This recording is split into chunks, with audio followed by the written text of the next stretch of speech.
right now and press the bell icon. Never miss an update. Hello दोस्तों, स्वागत है आपका मेरे यूट्यूब चैनल स्टडी प्लस में। और आज मैं आपके बीच में लेके आया हूँ यहाँ पर Uttarakhand previous question paper series की यह वीडियो, जिसमें हम बात करेंगे अपर निजी सचिव 2017 का पेपर हुआ था। ठीक है, काफ़ी अच्छा पेपर था। ठीक है, तो यहाँ पर हिंदी इसमें काफ़ी पूछी गई थी और उसमें उत्तराखंड जो थी बहुत सरल आई है, ऐसा कोई टफ उत्तराखंड नहीं है। बट मैं यहाँ पर हिंदी और जीके की वजह से इस पेपर को यहाँ पर लेके आया हूँ। ठीक है, तो चलिए शुरू करते हैं इस वीडियो को। और कहना चाहूँगा, इससे पहले मैंने काफ़ी वीडियो यहाँ पर अपलोड किए हैं प्रीवियस ईयर पेपर के। अगर आप उसको नहीं देखे हैं तो आप ज़रूर देखिएगा, इसके डिस्क्रिप्शन में आपको उनका लिंक मिल जाएगा। इसके अलावा हमारे उत्तराखंड जो है जीके सीरीज चल रही है, वो भी यहाँ पर उसके लिंक जो है डिस्क्रिप्शन में डाल दिए हैं। और इसके अतिरिक्त आगे भी आप इस चैनल के साथ बने रहना, और जल्दी ही मैं उत्तराखंड की एक वीडियो यहाँ पर अपलोड करने वाला हूँ। तो कहना चाहूँगा, अगर पहली बार वीडियो देख रहे हैं और पहली बार इस चैनल पर आए हैं तो सब्सक्राइब कीजिए मेरे चैनल को, बेल आइकन को कीजिए एक्टिवेट, आने वाली वीडियो की नोटिफिकेशन सबसे पहले पाने के लिए। तो यहाँ पर हम शुरू करते हैं इसको। ठीक है, चलिए। तो पहला प्रश्न इसका है। ठीक है, तो इसमें टोटल जो है प्रश्न मैंने यहाँ पर लिए हैं 120 लिए हैं। ठीक है, ये 150 का है, लेकिन इसमें मैथ्स और रीजनिंग मैंने छोड़ी है। बाकी 120 नंबर की इसमें जो जीएस और हिंदी है और उत्तराखंड है, उसको मैंने यहाँ पर इंक्लूड किया हुआ है। ठीक है, आपने उत्तर मेरे उत्तर के साथ मिलाना है और गेस करना कि आपके कितने बन रहे हैं। ठीक है, तो चलिए शुरू करते हैं इस वीडियो को। निम्न में से पहला है, निम्नलिखित में से एक अंतःस्थ व्यंजन है। अंतःस्थ व्यंजन कौन सा है? गौ, तो, यो, सौ। ठीक है, तो पहले मैं आपको बता दूं अंतःस्थ व्यंजन का मतलब क्या होता है। चलो मैं उसका उत्तर बताता हूँ आपको। अंतःस्थ व्यंजन जो इसमें से है वो है आपका यो। ठीक है, अब अंतःस्थ व्यंजन का मतलब होता है जिनका उच्चारण स्वर और व्यंजन के बीच होता है। ठीक है, जो स्वर और व्यंजन के बीच में आते हैं वो अंतःस्थ व्यंजन कहलाते हैं। अगला है, निम्नलिखित में ओष्ठ व्यंजन है। ठीक है, थोड़ा जूम कर रहा हूँ मैं इसको। निम्नलिखित में ओष्ठ व्यंजन है। ओष्ठ, गौ, छ, दो, फ। ठीक है, तो ओष्ठ व्यंजन जो होते हैं वो होते हैं प वर्ग के। प, फ, ब, भ, म। तो ये जो होते हैं वो सारे क्या होते हैं? ओष्ठ वर्ग होते हैं। तो इसमें एक ही है और ये है फ। ठीक है, तो इसका डी आंसर सही हो जाएगा। अगला है, निम्नलिखित में से वर्तनी की दृष्टि से शुद्ध शब्द है। ठीक है, अंताक्षरी, व्यावसायिक, कवित्री या निरोग, व्यावसायिक और कवित्री। ठीक है, तो इसका सही आंसर जो हो जाएगा वो हो जाएगा बी, निरोग। ठीक है, ये अंत्याक्षरी होता है, इसमें तो आधा होता है, इसमें व्यावसायिक होता है और कवइत्री होता है, कवइत्री। ठीक है, चलिए आगे। निम्नलिखित में से तद्भव शब्द है। तद्भव शब्द पहचानना है। वानर, काष्ठ, उल्लू या गुहा। तो 4 का हो जाएगा। ठीक है, तद्भव शब्द जो है ये है आपका उल्लू। अगला है, निम्नलिखित में से एक शब्द इंद्र का पर्यायवाची है। निम्नलिखित में से एक शब्द इंद्र का पर्यायवाची है। कुबलाय, शक्र, केतु या मयूख। तो इसका सही आंसर जो हो जाएगा, इसका जो सही आंसर हो जाएगा, जो इसका इंद्र का पर्यायवाची शब्द है वो है शक्र। ठीक है, अगला है, बालिका नृत्य कर रही है। वाक्य का कर्मवाची है। तो बालिका नृत्य करती है, बालिका नृत्य करेगी, बालिका द्वारा नृत्य किया जा रहा है, बालिका नृत्य कर चुकी है। तो इसका सही आंसर हो जाएगा बालिका द्वारा नृत्य किया जा रहा है। इसका आपका कर्मवाच। एक्टिव पैसिव वॉइस होते हैं, एक्टिव वॉइस और पैसिव वॉइस कहलाते हैं। रामचंद्र शुक्ल हिंदी के महान आलोचक के रूप में हैं। वाक्य में रिक्त स्थान की पूर्ति के लिए उपयुक्त शब्द है। ठीक है, तो इसका क्या होगा? विद्यमान है, प्रतिष्ठित है, विराजमान है, उपस्थित है। तो रामचंद्र शुक्ल हिंदी के महान आलोचक के रूप में क्या है? ठीक है, तो इसका सही आंसर हो जाएगा विराजमान है। ठीक है, अगला है, निम्नलिखित शब्दों में से एक में उत्क्षिप्त ध्वनि है। निम्नलिखित शब्दों में से एक में उच्छित ध्वनि है। पाठक, चलक, सड़क, ढक्कन। तो इसका सही आंसर जो हो जाएगा वो है डी, ढक्कन। क्योंकि उत्क्षिप्त जो व्यंजन होते हैं, उच्चित व्यंजन जो होते हैं वो जिसमें जीवा का अग्रभाग तालु से स्पर्श करके बहुत तेजी से झटक मारता है, तो वो होता है जैसे डॉ और ढौ। तो यहाँ पर क्या है? ढक्कन है, तो ढौ। ठीक है, अगला है, अनाथ में उपसर्ग है। अन, आधा, नौ, अन और अन्ना और औ। ठीक है, तो इसका सही आंसर जो हो जाएगा वो हो जाएगा ओ, नाथ का ओ, अनाथ। ठीक है, निम्नलिखित में से अवयव शब्द है। प्रकार, इति, व्यापार या कठोर। व्यापार या कठोर। ठीक है, अवयव शब्द की बात करें, ऐसे शब्द होते हैं अवयव जिनमें लिंग और संज्ञा लिंग के आधार पर क्या होता है, जिसमें कोई भी चेंजेस नहीं आ सकते, उनका विकार नहीं आता, वह अवयव शब्द होते हैं। ठीक है, जिसका सही आंसर हो जाएगा इति। अगला है, यद्यपि शब्द में संधि है। यण, गुण, वृद्धि, अयादि। तो यद्यपि संधि में जो है वो है आपका यण संधि। ठीक है, अगला है, अनल शब्द का समानार्थी है। अनल शब्द का अनिल, मरुत, वैश्वानर या तिमिर। तो अनल शब्द का जो हो जाएगा वो हो जाएगा वैश्वानर। ठीक है, अगला है किस विकल्प में केवल पुल्लिंग शब्द हैं? चीता, भेड़िया, गीदड़, गिलहरी, तितली, मैना, दूध, चीनी, पानी, कबूतर, लड़के, इमली। तो इसका सही आंसर जो हो जाएगा वो हो जाएगा जो पुल्लिंग है सबके सब। तो ए हो जाएगा चीता, भेड़िया और गिदड़, ये सब पुल्लिंग में आते हैं। वर्तनी की दृष्टि से एक विकल्प ठीक है, वो कौन सा? पूजनीय, पूजनीय, पूजनीय या पूजनीय। तो इसका सही आंसर जो हो जाएगा वो हो जाएगा बी, पूजनीय। ठीक है। अगला है अपना राग अलापना मुहावरे का अर्थ है अपने ही स्वार्थ की बात करना, स्वावलंबी होना, लज्जित होना या किसी के इशारे पर चलना। तो इसका सही आंसर हो जाएगा अपने स्वार्थ की ही बात करना। अगला है निम्नलिखित में से एक वाक्य में भाववाच्य है, किस में होगा? वे अब चलेंगे नहीं, वे अब चलने लगे हैं, उनसे अब चला नहीं जाता है, वो चले आ रहे हैं। तो इसका सही आंसर हो जाएगा उनसे अब चला नहीं जाता है, तो नहीं चलने का भाव आ रहा है। अगला है क्रम की दृष्टि से एक स्वर समूह ठीक है। ठीक है, तो जैसे अ आ ई उ ए आई ओ होता है ना, तो इस प्रकार से आपको क्रम लगाने हैं। तो इसमें कौन सा है? अ उ ई ओ, ए आई ओ औ, आ औ ई उ या ई ओ उ आ। तो इसका सही हो जाएगा ए आई ओ औ। ठीक है। आजकल महंगाई बढ़ती जा रही है, इस वाक्य में अव्यव पद है 18 का। ठीक है, तो क्या होगा? आजकल महंगाई बढ़ती या जा रही है। तो इसका सही आंसर हो जाएगा ए आजकल। अव्ययी, अव्ययी भी वही होते हैं जो कभी नहीं बदलते हैं।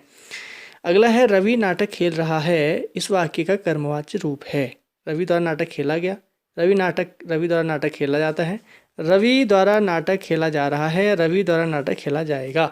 तो 19 का ऑब्वियसली हो जाएगा रवि द्वारा नाटक खेला गया।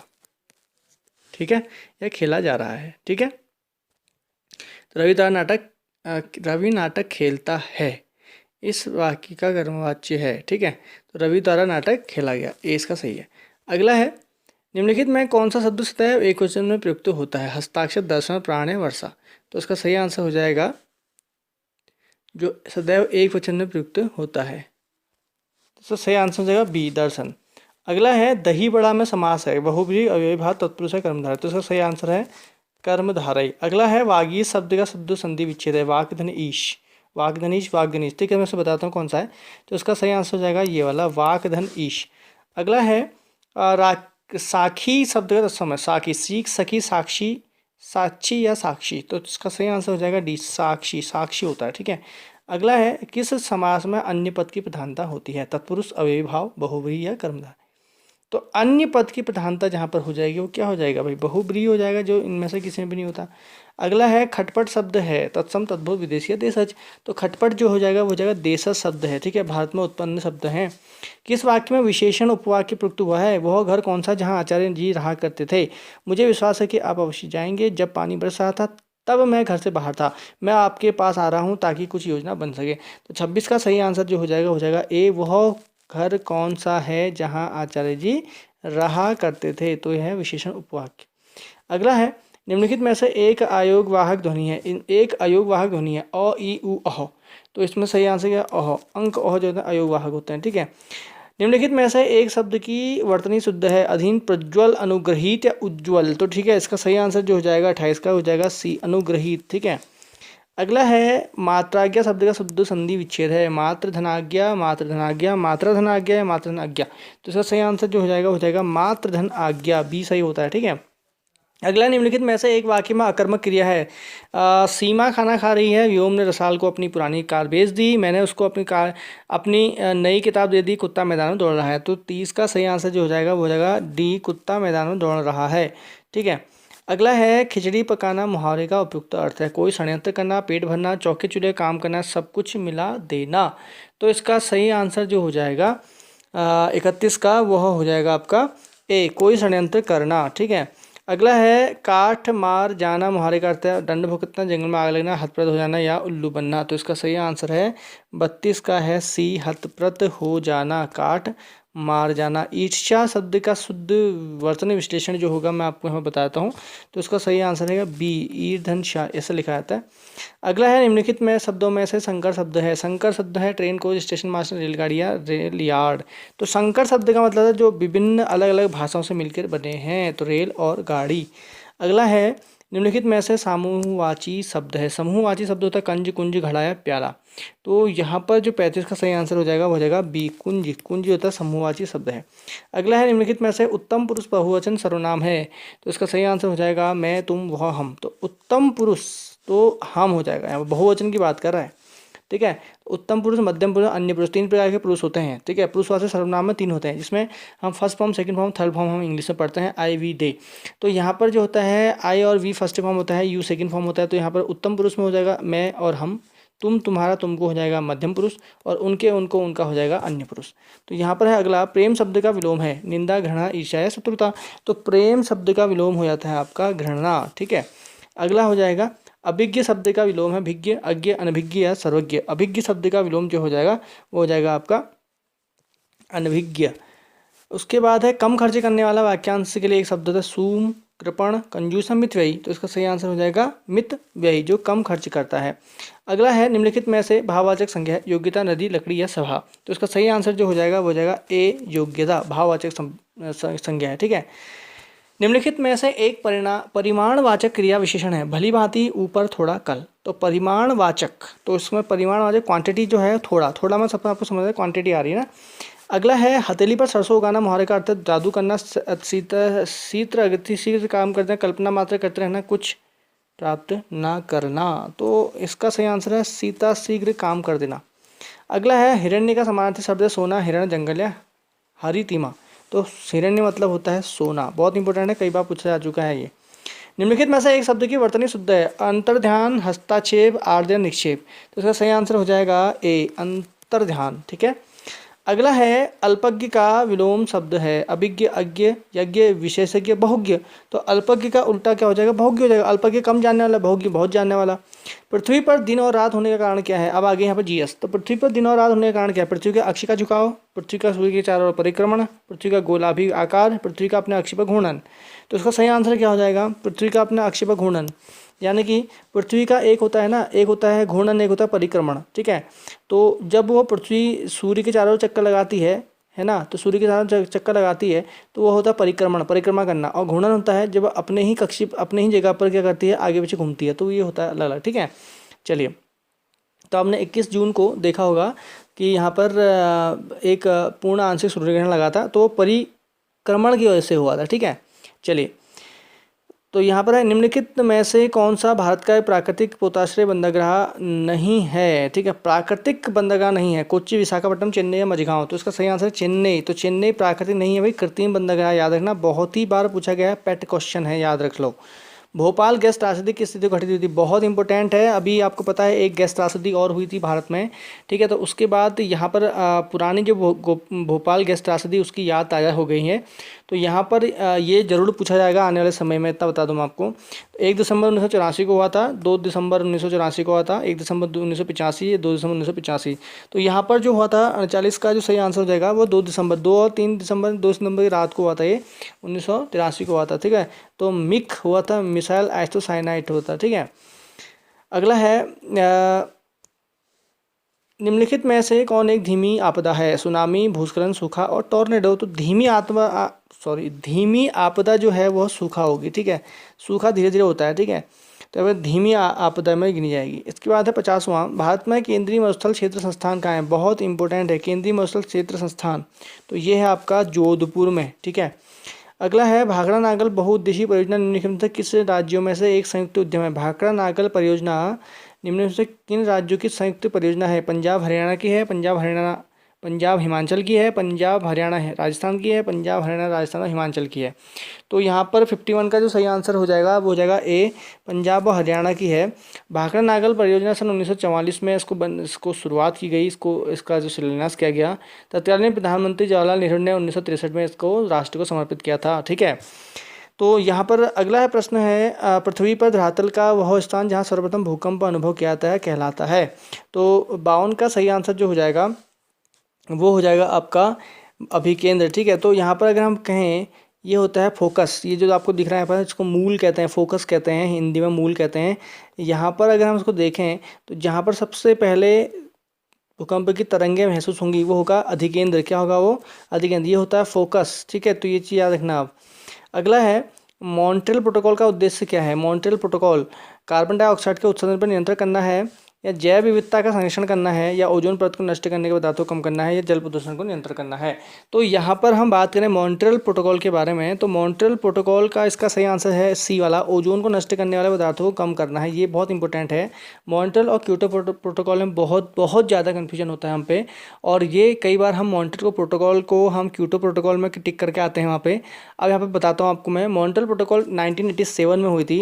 1987 में मॉन्ट्रियल प्रोटोकॉल को यहाँ पर शुरू किया गया था, ठीक है। और यह किससे है, ओजोन परत को नष्ट करने वाले पदार्थों को कम करना है, ठीक है। जैसे कोई भी ओजोन परत को जो CFC होती है उसको कम करने के लिए यहाँ पर क्या करें, उसका उत्सर्जन कम से कम किया जाए, तो यह एक मॉन्ट्रियल प्रोटोकॉल लागू किया गया था। बात करते हैं क्योटो प्रोटोकॉल की।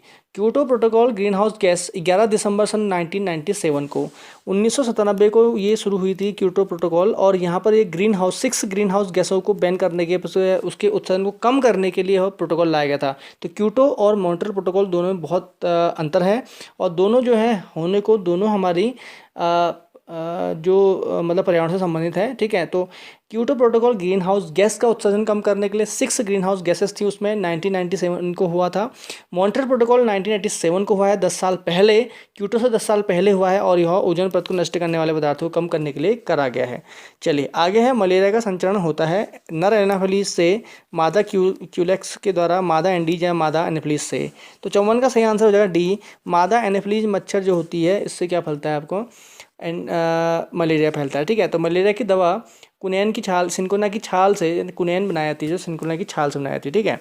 अगला है चिकनगुनिया एक है जीवाणु जनित, विषाणु जनित, कवक जनित या उपरोक्त में से कोई नहीं। तो चिकनगुनिया जो है 55 वाला जो आंसर है इसका, तो ये हो जाएगा बी, विषाणु जनित एक बीमारी होती है चिकनगुनिया, ठीक है। डेंगू जो होता है उससे होता है, मतलब मच्छर काटने से।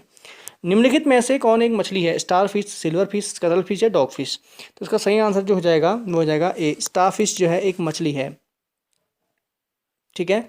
चलिए अब बात करते हैं एड्स से जागरूकता दिवस मनाए जाने की तिथि है। 1 अक्टूबर, 22 मई, 22 अप्रैल या 1 दिसंबर। तो एड्स दिवस मनाया जाता है 1 दिसंबर को, ठीक है ना। विश्व पर्यावरण दिवस मनाया जाता है 22 अप्रैल को, 22 मई को, 5 जून को या 5 दिसंबर को। तो अभी जून में मनाया गया था, क्या मनाया गया था, विश्व पर्यावरण दिवस का मनाया जाता है 5 जून को। तो विश्व पर्यावरण दिवस 1972 से मनाया गया, ठीक है। तो ये स्टॉकहोम में से इसको लागू किया गया था 1972 से। अगला है पोलियो के पेय टीके का विकास कितने किया था, Jonas Salk, Louis Pasteur, Albert Sabin या रॉबर्ट कोच द्वारा। तो इसका सही आंसर जो हो जाएगा वो है अल्बर्ट साबिन। अल्बर्ट साबिन ने मुंह से लेने वाले टीके की खोज की थी, ठीक है। निम्नलिखित में से किसके द्वारा सर्वप्रथम पर्यावरण तंत्र इकोसिस्टम की संरचना एवं प्रतिक्रिया को परिभाषित किया गया था, बेंथम और हुकर, डार्विन, टांसले या हचिनसन। तो इसका सही आंसर हो जाएगा सी, टांसले द्वारा, ठीक है। अगला है, निम्नलिखित में से कौन एक धान के खेत में वायुमंडलीय नाइट्रोजन का स्थिरीकृत कर सकता है, पेनिसिलियम, केंचुआ, इकोलाई या नॉस्टक। तो इसका सही आंसर हो जाएगा 61 का ए, पेनिसिलियम। अगला है, दही बनाने में निम्नलिखित में से कौन एक कार्यरत होता है, लैक्टोबैसिलस, एसिलेटोरिया, फ्यूनेरिया या स्ट्रेप्टोकोकस। तो इसका सही आंसर हो जाएगा ए, लैक्टोबैसिलस वायरस जो होता है वो दूध को दही में परिवर्तित करता है। बिजली के चालक बने होते हैं तांबे के, कांच के, एबोनाइट के या उपयुक्त में से कोई नहीं के। तो इसका सही आंसर हो जाएगा तांबे के। अगला है, कौन एक ऊर्जा का कार्बनिक स्रोत नहीं है, कोयला, लकड़ी, यूरेनियम, प्राकृतिक गैस। तो कार्बनिक स्रोत नहीं है भाई, तो कौन सा नहीं होगा, यूरेनियम नहीं होगा कार्बनिक स्रोत, ठीक है। तो कार्बनिक स्रोत मतलब जिसमें जलाने से कार्बन, जो कार्बन से बना है। तो कोयला में कार्बन होता है, लकड़ी में होता है, प्राकृतिक गैस में कार्बन पाया जाता है। कौन सा पदार्थ एक विस्फोटक के रूप में प्रयुक्त होता है, सेलुलॉइड, गन कॉटन, सेलुलोज ब्यूटेरेट या सेलुलोज एसीटेट, ठीक है। तो इसका सही आंसर हो जाएगा 65 का बी, गन कॉटन। तो गन कॉटन जो होता है वो विस्फोटक के रूप में कार्य किया जाता है। तेल क्या है, फॉस्फोलिपिड है, द्रवित वसा है, स्टेरॉइड है या उपयुक्त में से सभी है। तो तेल जो है उपयुक्त में से सभी होता है उसमें, ठीक है। अगला है, भारत सरकार को निम्नलिखित में से किस कर से सर्वाधिक राजस्व प्राप्त होती है। तो ऐसे क्वेश्चन हैं जो हमेशा पूछे आते हैं ये, ठीक है। तो किस में से होती है, आयकर, निगम कर, उत्पादन शुल्क या सीमा शुल्क। तो निगम कर से सर्वाधिक क्या होती है, आय प्राप्त होती है। भारत जनगणना 2011 का सर्वाधिक जनघनत्व वाला राज्य है भारत में, उत्तराखंड है, बिहार है, केरला, पश्चिम बंगाल है। तो उसका ये पैट क्वेश्चन है, आगे पूछाएगा, ठीक है। तो सर्वाधिक जनघनत्व है बिहार में, ठीक है। अगला है, निम्नलिखित में से किस भारतीय राज्य में गरीबी रेखा से नीचे जीवन यापन करने वालों की लोगों की संख्या सर्वाधिक है? ओडिशा, बिहार, उत्तर प्रदेश, केरल। तो इसका सही आंसर हो जाएगा, तत्कालीन समय का है तो इसका सही आंसर हो जाएगा बी, बिहार में। अगला है विश्व व्यापार संगठन WTO में वर्तमान में सदस्य देशों की संख्या कितनी है? 155, 154, 153, 164। तो इसका सही आंसर हो जाएगा 70 का। तो इसका जो है 164 सही आंसर है, ठीक है। अभी इसके 164 ही हैं, ठीक है। 70 का डी हो जाएगा। तो विश्व व्यापार संगठन WTO की स्थापना सन 1995 में हुई थी, ठीक है। तो पहले GATT था, गेट था, और गेट का बाद में नामकरण करके क्या हो गया? WTO। अगला है निम्नलिखित में से कौन सा प्रक्षेत्र भारत की राष्ट्रीय आय में सर्वाधिक योगदान करता है? सेवा प्रक्षेत्र, कृषि, औद्योगिक या विदेश व्यापार प्रक्षेत्र। तो इसका सही आंसर जो हो जाएगा वो हो जाएगा सेवा क्षेत्र। सबसे ज़्यादा जो भारत की राष्ट्रीय आय में है वो है सेवा क्षेत्र, सर्विस सेक्टर। भारत में सर्वप्रथम किस वित्तीय वर्ष से सेवा कर लागू किया गया था? बहुत ही पेट क्वेश्चन है ये, कई बार आपको आगे देखने को मिलेगा। 1993, 94, 94, 95, 96, 97, 98, 99। तो वित्तीय वर्ष में किस वित्तीय वर्ष में सेवा कर सर्विस टैक्स लगाया गया था? और ये है सन 94 और 95। बहुत ही पेट क्वेश्चन। मानव विकास रिपोर्ट प्रकाशित की जाती है किसके द्वारा? विश्व बैंक, अंतर्राष्ट्रीय मुद्रा कोष IMF, या UNDP, या यूनिसेफ द्वारा। तो मानव विकास, ह्यूमन राइट जो आपका होता है ना, SDI जिसको हम बोलते हैं, development index, human development index जो होता है SDI, तो वह जो जारी करता है वो करता है आपका UNDP। कौन करता है इसको? UNDP करता है। बहुत इंपॉर्टेंट है। निम्नलिखित में से कौन सा एक किसी देश के आर्थिक विकास का सर्वोपयुक्त संकेतक होता है? कृषि उत्पादन, प्रति व्यक्ति आय, परिवहन, या सकल उत्पादन। तो इसका सही आंसर क्या हो जाएगा भाई? प्रति व्यक्ति आय जो होता है वो किसी देश के आर्थिक विकास का सबसे अच्छा आकलन करने का तरीका होता है। भारत में कृषि उत्पादन को बढ़ाने के लिए हरित क्रांति के प्रमुख जनक कौन थे? JN Bhagwati, VKRV Rao, MS Swaminathan और पद्मा देसाई। तो इसका सही आंसर क्या हो जाएगा भाई? MS स्वामीनाथन। अगला है निम्नलिखित में से कौन एक भारत का केंद्रीय बैंक है? बैंक ऑफ बड़ौदा, भारतीय रिजर्व बैंक, भारतीय स्टेट बैंक, या पंजाब नेशनल बैंक। तो भारत का केंद्रीय बैंक की हम बात कर रहे हैं तो ये है आपका RBI, reserve bank of India, जो 1935 में बना था। राज्यसभा में राष्ट्रपति द्वारा अपने कितने सदस्यों को मनोनीत किया जाता है? तो राज्यसभा में राष्ट्रपति द्वारा कितने सदस्यों को मनोनीत किया जाता है? तो यहाँ पर जो सही आंसर है वो हो जाएगा 12, ठीक है। तो 77 का हो जाएगा A, 12। अगला है सूचना के अधिकार का कानून भारत में कब लागू किया गया? सूचना का अधिकार अक्टूबर 2005, अगस्त 2007, मार्च 2006, या मई 2008। तो इसका सही आंसर जो हो जाएगा वो हो जाएगा A, अक्टूबर 2005। अगला है भारतीय संविधान में कौन सा अनुच्छेद संशोधन की प्रक्रिया से संबंधित है? अनुच्छेद 356, 360, 368 या 370। तो इसका सही आंसर जो हो जाएगा वो हो जाएगा C, अनुच्छेद 368 में क्या कहा गया है कि संविधान में संशोधन किया जा सकता है। 80 है भारतीय संसद के 2 सत्रों के मध्य के अधिकतम अंतराल कितना होता है? 3 माह, 5 माह, 6 माह, या 1। तो इसका सही आंसर जो हो जाएगा, अधिकतम जो अंतराल होता है वो होता है 6 माह का, ठीक है। तो 6 माह का होता है कि कम से कम 2 बार तो सत्र आयोजित किए जाने चाहिए। निम्नलिखित में से कौन मीथेन का स्रोत है? आर्द्र स्थल, वेटलैंड्स होते हैं, फोम उद्योग होते हैं, तापीय विद्युत संयंत्र होते हैं, सीमेंट उद्योग होते हैं। तो इसका बहुत अच्छा स्रोत जो होगा यहाँ पर जो वेटलैंड्स होंगे, आर्द्र स्थल। जैसे हम धान के खेत से मीथेन ही निकलती है, कई बार क्वेश्चन पूछा जाता है धान के खेत में से कौन सी गैस प्रोड्यूस ज़्यादा होती है? तो मीथेन। अगला है रेड डाटा बुक प्रकाशित की जाती है BNHS द्वारा, IUCN द्वारा, WWF द्वारा, या ग्रीन पीस द्वारा। तो रेड डाटा बुक जो होता है जिसमें संकटापन्न जीवों के बारे में सूचित किया जाता है, तो ये जो रिपोर्ट निकाली जाती है IUCN द्वारा ही निकाली जाती है, ठीक है। मानव जनसंख्या सिद्धांत को प्रतिपादित किया था Charles Darwin, AR वॉलिश, TR Malthus, या JJ क्रिश्चियन। तो उसका सही आंसर जो हो जाएगा 83 का वो हो जाएगा माल्थस द्वारा। अगला है ब्लू बेबी सिंड्रोम, जिसको हम मेड हीमोग्लोबिनिया भी कहते हैं, किसके द्वारा होने वाला एक जल प्रदूषण से उत्पन्न होता है? Phosphate, sulphur, arsenic, nitrogen. तो ब्लू बेबी सिंड्रोम जो होता है, बहुत ही अच्छा प्रश्न है, आगे कई बार पूछा जाएगा। तो ये नाइट्रेट की कमी की वजह से हो जाता है, ठीक है। अगला है कोयले का शुद्धतम रूप है एंथ्रेस, बिटुमिनस, लिग्नाइट, या पीट। तो सबसे अच्छा किस्म का जो कोयला होता है जिसमें 80 से 90%, 90% जो होता है उसमें कार्बन होता है।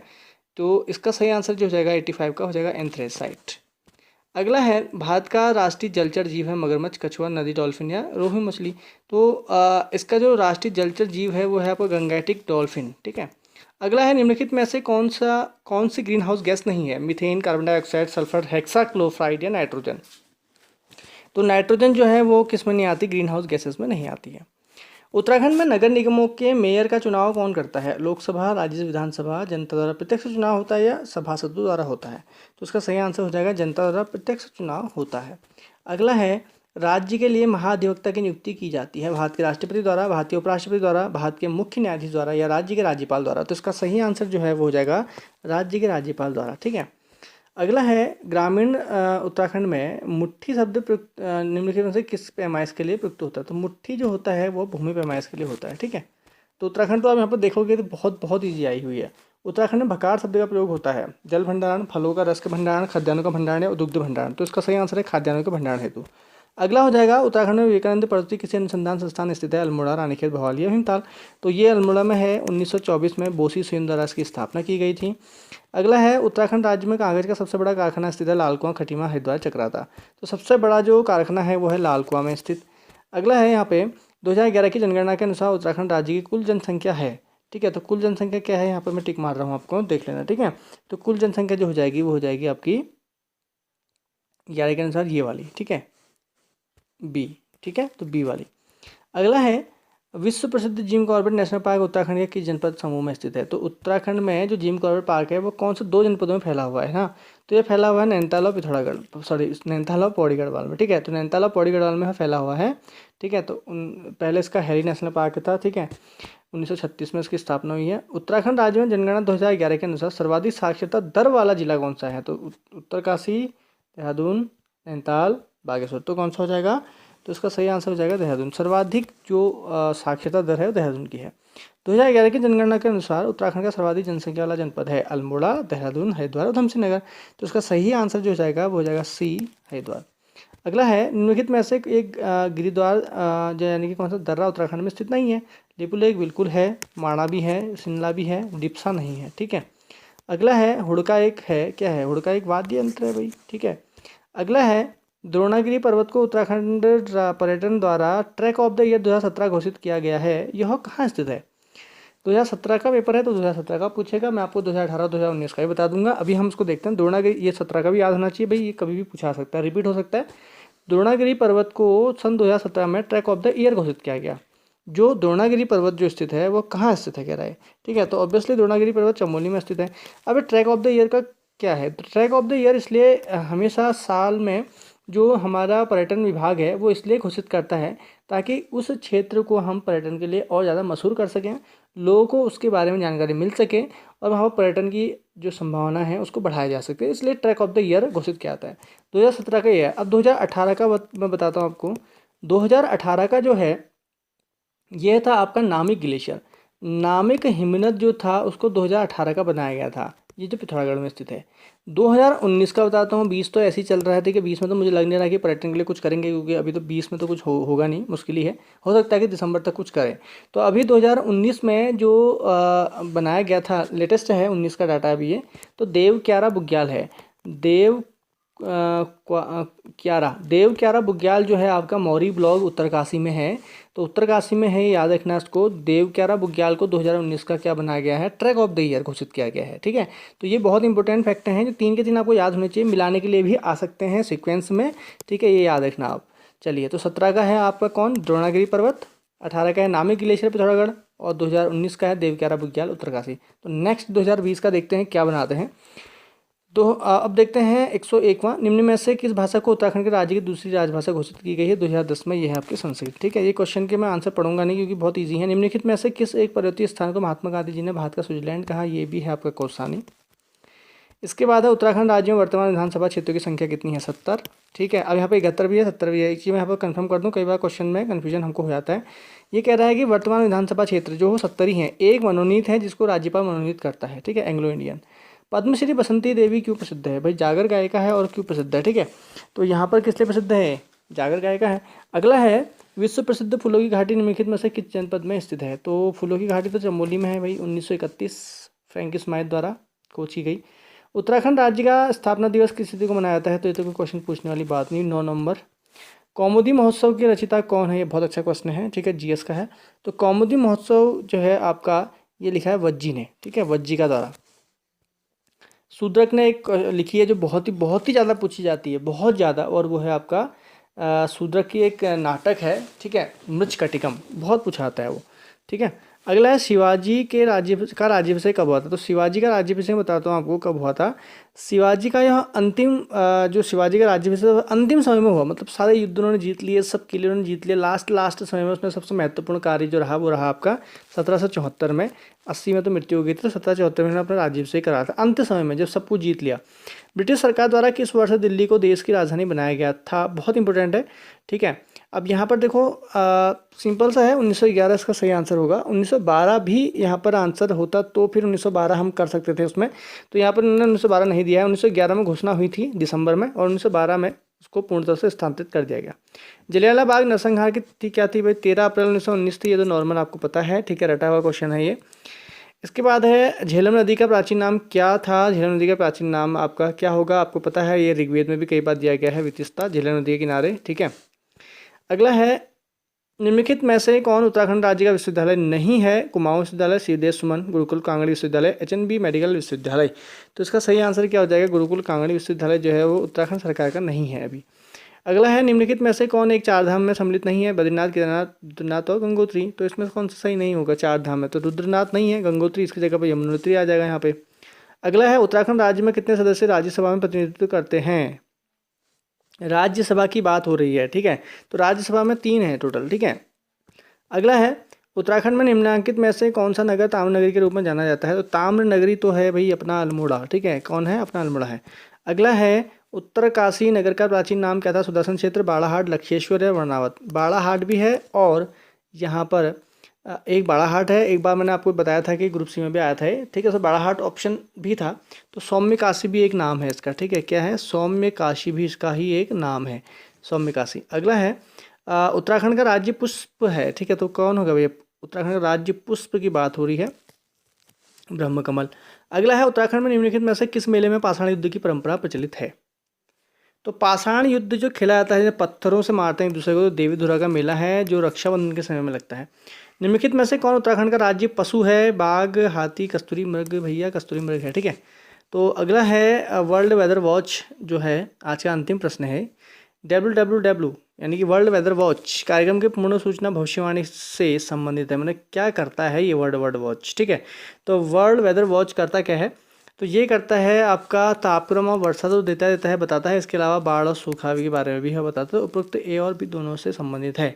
तो WWW जो है ये वर्ल्ड वेदर वॉच जो है, ठीक है, तो 1963 में ये बना है और जिनेवा में इसका हेडक्वार्टर अभी है। तो यह थी आज की वीडियो जिसमें हमने बात करा अपन निजी सचिव के बारे में। आपको लग रहा होगा